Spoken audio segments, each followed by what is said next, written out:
तर मित्रांनो, देशाच्या राजकारणात मोठी चर्चा रंगली आहे. कारण काँग्रेस नेते राहुल गांधी यांनी दावा केलाय की वर्षभरानंतर नरेंद्र मोदी देशाचे पंतप्रधान नसतील.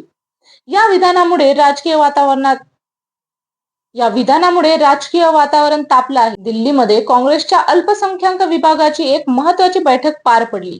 या बैठकीत राहुल गांधींनी पक्षाच्या नेत्यांना अधिक आक्रमक होण्याचा सल्ला दिल्याची माहिती समोर आली आहे. तसेच अल्पसंख्याक, दलित आणि ओबीसी समाजावर होणाऱ्या अन्यायाच्या मुद्द्यावर थेट आवाज उठवण्याच्या सूचना देण्यात आल्याचं सांगितलं जाते. नमस्कार मित्रांनो, मी सपना, स्वागत आहे तुमचं बातमी या चॅनलमध्ये. चॅनलला सबस्क्राईब नसेल केलेला तर नक्की करून घ्या. तुमचे काही फीडबॅक असतील तर आम्हाला कमेंट सेक्शन मध्ये नक्की सांगा. तर ही जी बैठक झाली, या बैठकीत काँग्रेसकडून साजी शहादत साजी विरासत ही मोहीम सुरू करण्याचाही निर्णय घेण्यात आला. या मोहिमेचं नेतृत्व इम्रान प्रताप ग्रही करणार असल्याचं बोललं जात आहे. तसंच अल्पसंख्याक समाजाशी थेट संवाद वाढवण्यावर काँग्रेसचा भर असणार असल्याची चर्चा आहे. दरम्यान काँग्रेस आता फक्त अल्पसंख्याकाच्या मुद्द्यावर नाही तर युवक आणि विद्यार्थ्यांमधील नाराजीवरही फोकस करताना दिसत आहे. नीट पेपर फुटीच्या मुद्द्यावर राहुल गांधींनी केंद्र सरकारवर जोरदार टीका केली. त्यांनी केंद्रीय शिक्षण मंत्री धर्मेंद्र प्रधान यांच्या राजीनाम्याचीही मागणी केली आहे. लाखो विद्यार्थ्यांचं भविष्य धोक्यात असल्याचा आरोप काँग्रेस सातत्याने करत आहे.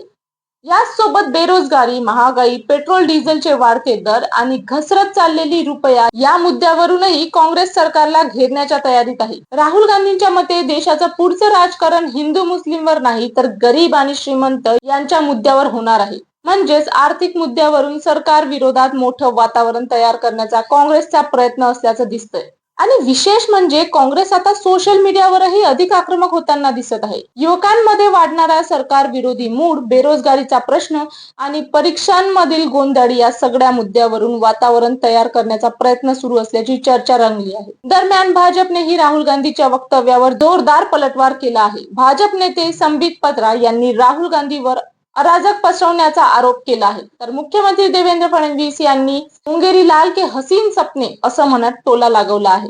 आता पुढच्या काही महिन्यात काँग्रेस खरंच देशव्यापी आंदोलन उभारणार का? युवक आणि अल्पसंख्याकांचा असंतोष मतदानात बदलणार का? आणि सर्वात महत्वाचं म्हणजे राहुल गांधीचा दावा खरा ठरणार का?